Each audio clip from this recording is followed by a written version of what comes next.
Salut à tous, alors ça y est, Mortal Kombat est enfin sorti. Le reboot de l'adaptation au cinéma de la célèbre franchise de jeux vidéo est enfin sur nos écrans, à condition qu'on paye un petit peu bien entendu. Et qu'est-ce que ça donne? Alors, on se souvient de l'adaptation. Alors déjà, c'est une adaptation de jeux vidéo, donc c'est un style bien particulier de film qui ont du mal. C'est un genre qui a du mal quand même à sortir des films corrects. Exception, je dirais pas que c'est exception, parce que c'est pas non plus des chefs-d'œuvre, mais j'avoue, dernièrement, j'avais bien apprécié la nouvelle adaptation de Tomb Raider avec Alicia Vikander. J'avais bien apprécié Sonic. J'ai passé un bon moment avec Sonic. S'il fallait trouver une histoire derrière Sonic, etc., avec le Dr Robotnik et compagnie, et ben, je l'ai trouvé vachement sympa. Et je crois que c'est à peu près tout au niveau adaptation de jeux vidéo qui, enfin pour moi en tout cas, qui tient un peu la route. Le reste, j'ai pas, voilà, Silent Hill, Resident Evil, c'est pareil, ça peut être sympa pour les fans, mais encore une fois, au niveau scénario, ça pêche. Encore les Resident Evil, le premier peut-être, encore une fois, Paul Anderson, pourquoi pas, mais même ça respectait pas vraiment le jeu vidéo, et puis ça, enfin, le scénario était nul, les scènes d'action, voilà, ça a super vieilli forcément. Bon, bref. On parle même pas du Super Mario, on parle même pas de Lara Croft avec Angelina Jolie, qui pouvait éventuellement passer à l'époque où on était adolescent, fan du jeu, etc. Et puis, mais là non, quoi. En le revoyant, on voit bien que ça tient pas la route. Donc, nous voilà à revenons à Mortal Kombat, qui avait déjà eu une adaptation du coup du champion Paul Anderson en 95, je crois. Donc voilà, qui était, faut dire ce qui est, un beau navet, puisque, forcément, scénario complètement faible, des dialogues horribles, des effets spéciaux des années 90, effets spéciaux des années 90 quand vous aviez un film qui n'avait pas de budget mais qui essayait quand même d'avoir des images de synthèse. Ouch. Ça fait mal des années plus tard. Alors, ceux qui aiment le film, ou qui aiment bien de temps en temps se le regarder pour plaisir coupable, c'est forcément la nostalgie. J'avoue, je l'ai regardé il n'y a pas si longtemps, justement, avant que le nouveau sorte. J'ai revu Mortal Kombat de Paul Anderson, et c'est vraiment nul. Mais ça fait un petit quelque chose. C'est le côté nostalgie, forcément, mais enfin, on enlève la nostalgie, c'est un film de merde, faut dire ce qui est. Avec des acteurs de seconde zone, avec... Enfin, il y a des scènes, le scénario il est absolument affligeant, il y a des scènes, des choses se passent. On va passer d'une scène à l'autre sans aucun lien, et d'un coup quelqu'un va se retrouver dans un lieu, et quelqu'un va l'attaquer, et il va y avoir un combat. Et après on passe à autre chose, et il n'y a pas vraiment d'histoire derrière, enfin bref. C'était très très naze. En plus, les acteurs qui jouaient dedans, la plupart, c'est encore une fois des acteurs de seconde zone, forcément, avec aucune expérience en combat, en arts martiaux ou quoi que ce soit. Donc, forcément, c'est pas crédible en termes. Ça s'appelle Mortal Kombat, et en termes de combat, c'est pas crédible. Alors, il y a forcément un problème quelque part.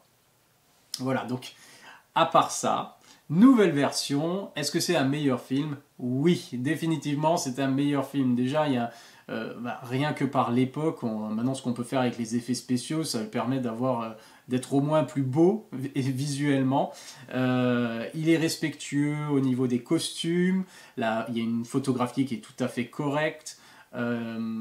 Les personnages sont bien représentés, en tout cas j'ai trouvé. Moi je suis pas non plus un puriste de Mortal Kombat, j'ai joué aux jeux vidéo, je vois qui sont les personnages, je les ai trouvés plutôt pas mal représentés dans ce film. Ils sont reconnaissables, donc ça c'est déjà bien. Les effets spéciaux forcément c'est ok, et il y avait ça commençait bien, je dirais ça comme ça. Il y a un semblant d'histoire quand même, il y a la mythologie, la manière dont elle est traitée. Alors, la mythologie est intéressante qu'ils installent, mais justement, le développement, la manière après de ce qu'ils en font, de la manière dont c'est traité, c'est un peu plus problématique. Parce qu'on tourne vite en rond finalement.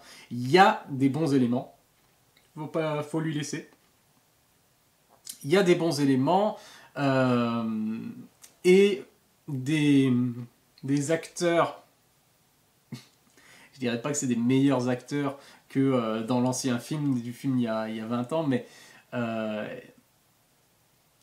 ils sont un peu plus crédibles, un peu plus crédibles. Et je dis un peu plus crédibles parce qu'on a l'impression qu'ils savent quand même se battre, ou alors que les doublures, en tout cas, savent se battre. Malheureusement, si les scènes d'action sont quand même plus crédibles qu'à l'époque, pour un film, encore une fois, pour un film qui s'appelle Mortal Kombat, c'est super désolant. Surtout qu'on est en 2021 et maintenant, on a l'habitude de voir des films où les acteurs sont passés par un entraînement, où on prend des acteurs qui savent se battre, qui ont des, quand même, qui sont capables de faire une chorégraphie, etc., etc. Les chorégraphies ici, elles auraient pu être bien si elles avaient été, on va dire, mieux filmées et si le montage avait été différent. Parce que c'est, encore une fois, enfin, c'est le cas classique du surdécoupage finalement des scènes d'action et on n'a pas, encore une fois, c'est un film qui s'adresse aux fans et aux fans du jeu vidéo. Et le jeu vidéo, c'est de la baston. Donc il faut qu'on voit des choses incroyables en termes de combat. Et on ne voit pas de choses incroyables en termes de combat. On a l'aspect violent, ultra gore, les fatalités, tout ça, c'est bien fait, c'est bien représenté, c'est bien repris. On a les costumes, on a les personnages, tout ça c'est bien, ok.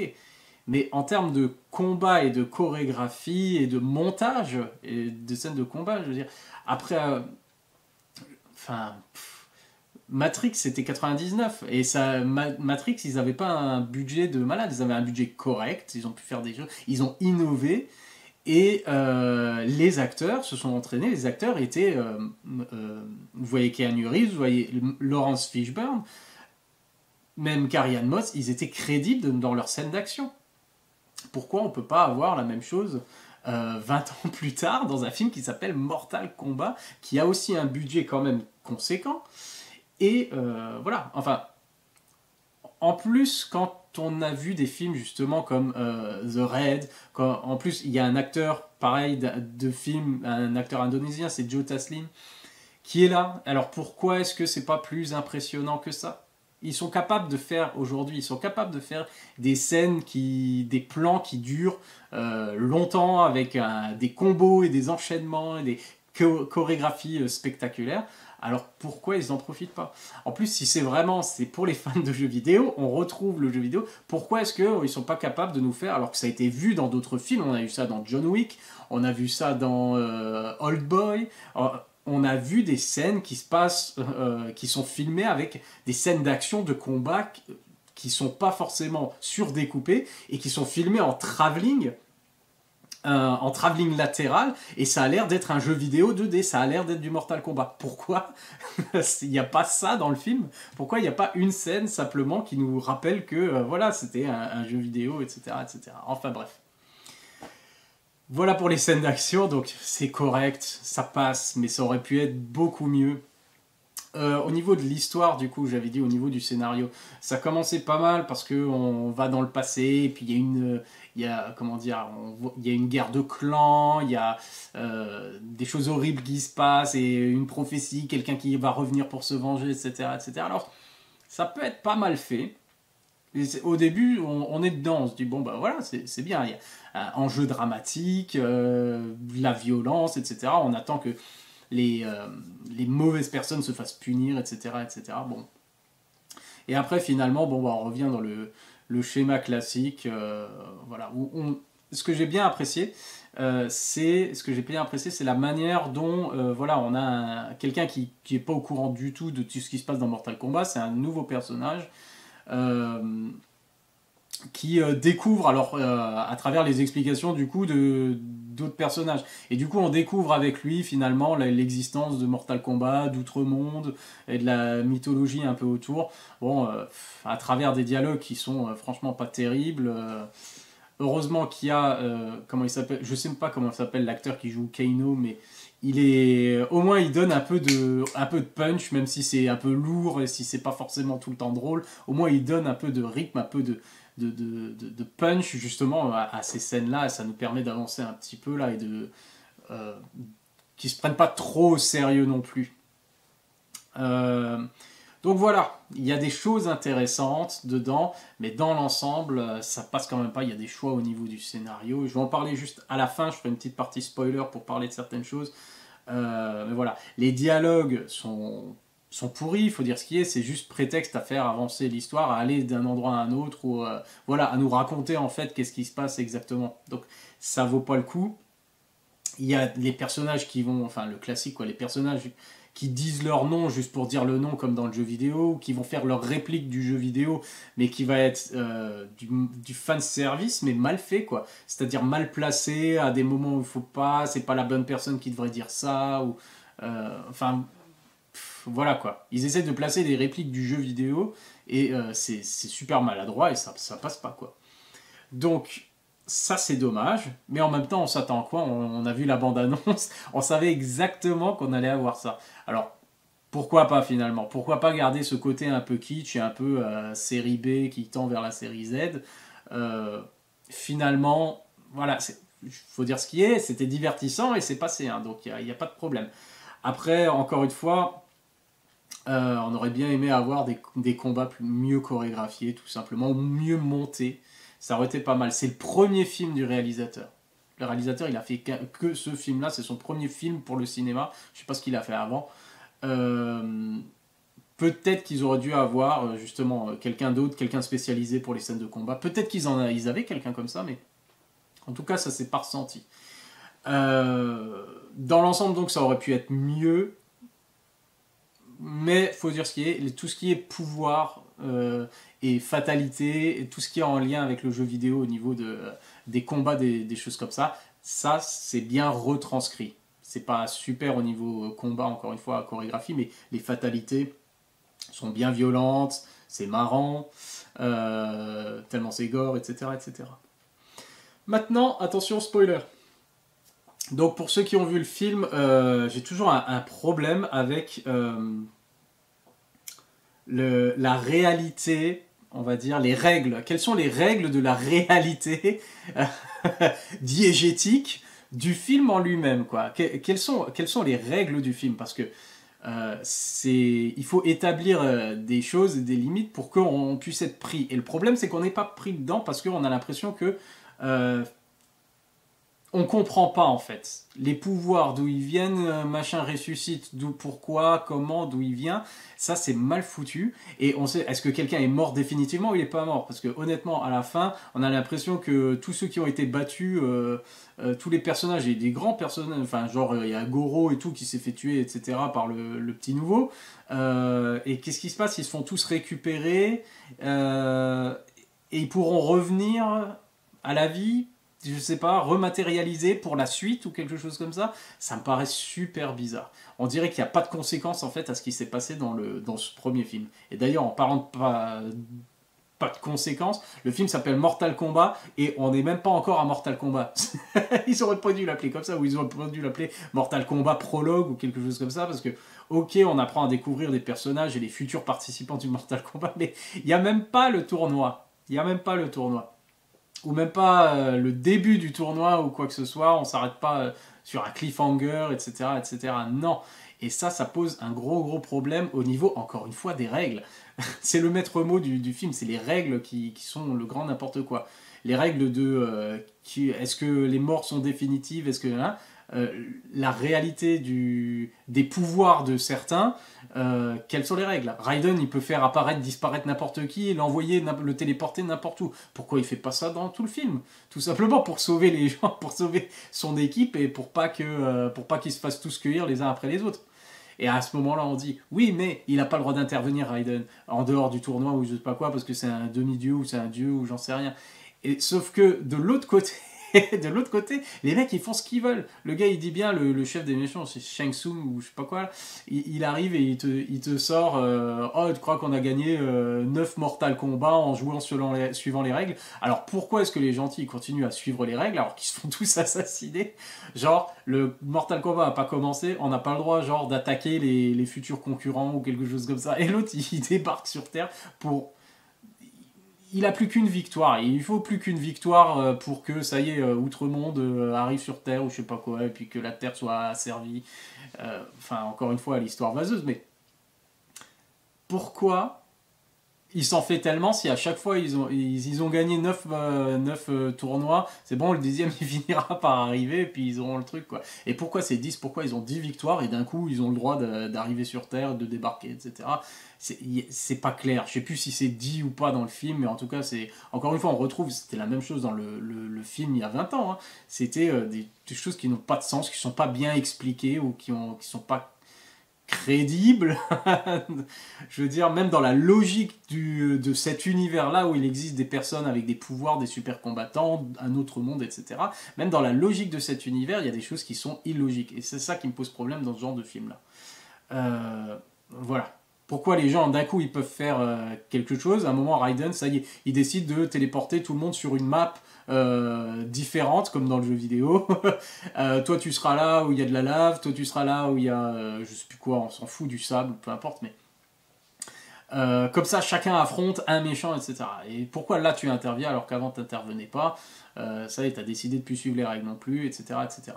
Et en gros, il se passe tout plein de combats et c'est même pas le tournoi encore. Pourquoi ils attendent pas le tournoi ou effectivement qu'ils fassent des sales coups dans les coulisses ou sur le trajet en allant au tournoi ou quelque chose comme ça. Mais faire tout un film sur, va y avoir un tournoi, mais on va se faire notre propre tournoi, notre propre Super League de combattants. On va essayer de les tuer avant qu'ils arrivent au tournoi. Oui, mais enfin voilà quoi, fais-les arriver au moins au tournoi après ou quelque chose comme ça. Il y a plein de personnages, de choses comme ça, et voilà, ça a pas vraiment de sens. Ça n'a pas vraiment de sens. Ça, plus les dialogues, plus les règles qui sont pas respectées, où il n'y a pas de règles de toute façon. Donc voilà. Quoi d'autre? Non, je crois que c'est tout. Je crois qu'on a fait le tour. Donc, honnêtement, bon, c'était divertissant. C'était divertissant. Mais voilà, on reste un peu sur sa fin. En même temps, on s'attendait à quoi? C'est un film Mortal Kombat. Alors, je sais pas, je suis peut-être un peu trop dur avec le film, puisque j'ai quand même été diverti, il est passé. J'ai pas l'impression qu'il a duré très longtemps. Forcément, les dialogues rallongent un peu la durée du film, puisqu'on est là, bon, avance, arrête de parler et fait avancer l'histoire. Tout le passage de l'entraînement et tout ça de chacun pour qu'ils arrivent à avoir à obtenir leur pouvoir, enfin que leur pouvoir se développe, etc. C'était pas mal, ça aurait pu être mieux, c'était pas mal. Encore une fois, un peu déçu par les combats. Et qu'est-ce qu'il y avait d'autre encore qui était pas mal dans ce film? La musique. La musique arrive forcément, le thème de Mortal Kombat d'il y a 25 ans. 25 ans. Et là, c'est pas exactement la même. On est un peu moins techno-dance qu'à l'époque. Mais voilà, on entend le thème finalement qui arrive à la fin. Par contre, encore une fois, spoiler, parce que je vais donner mon avis la fin, le truc avec Scorpion et Sub-Zero. Ça aurait pu être un super truc. Ça commence bien, j'aime bien l'histoire de guerre de clans et chacun se venge. Et puis Sub-Zero, ça a l'air d'être le méchant, mais on ne sait pas ce qu'il a fait l'autre avant pour mériter ça, en fait, que sa famille se fasse massacrer, etc. N'empêche que, pourquoi est-ce que le personnage principal est le descendant de Scorpion? Pourquoi il ne pouvait pas être la réincarnation, finalement, de ce gars-là? Enfin, pas de Scorpion, mais le gars qui devient Scorpion, qui revient le gars qui ressuscite, qui revient des enfers à la fin du film, parce que son descendant a mis son sang sur sa lame ou je sais pas quoi, et l'autre il revient. Ça n'a aucun sens, cette prophétie ou je sais pas quoi. Pourquoi est-ce que le descendant, c'est pas lui du coup qui devient finalement la réincarnation de ce vieux gars-là qui s'est fait massacrer? Ça peut être sa réincarnation et du coup il a les pouvoirs machin liés à l'enfer ou j'en sais rien, mais et il devient lui Scorpion. Pourquoi on avait besoin d'un personnage qui est un nouveau personnage qui est pas du tout dans le jeu vidéo, qu'on connaît pas, et finalement c'est lui qu'on suit avec sa famille qui est en danger, etc., et qui découvre Mortal Kombat, etc. Donc ça, c'est cool. Et pourquoi ça? C'est le descendant du gars qui revient à la fin du film et ils se battent à deux contre Sub-Zero, alors que ça aurait pu être un contre un, tout simplement, et ça aurait pu être tout simplement lui qui devient Scorpion, parce qu'il est la réincarnation de son ancêtre, quoi. Enfin, je veux dire, ça se fait... Faut pas être une flèche non plus, quoi. Et du coup, non, bah, voilà, ils ont décidé de faire ça différemment. Ça n'avait pas plus de sens, surtout que les pouvoirs du nouveau sont un peu pourris. Euh, enfin bref, pour moi, ça n'avait pas trop de sens.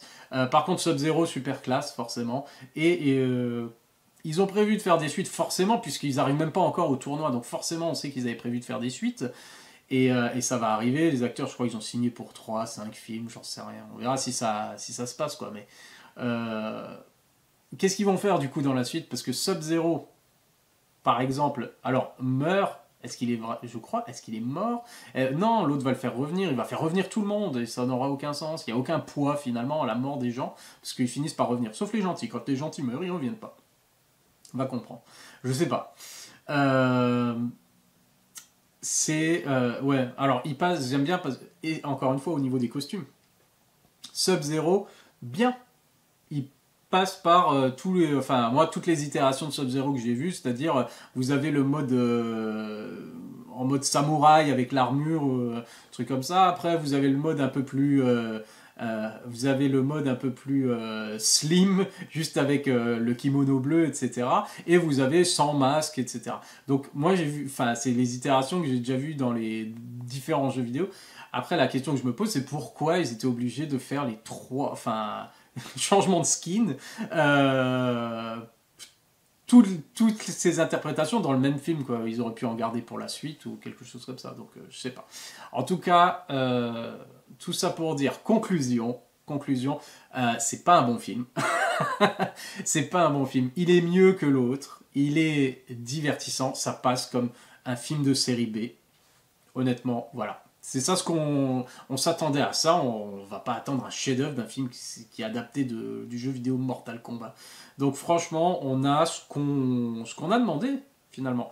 Donc on savait qu'il allait avoir des dialogues de merde. On savait que on espérait peut-être le scénario un peu plus cohérent et un peu plus, je veux dire, que les règles, merde.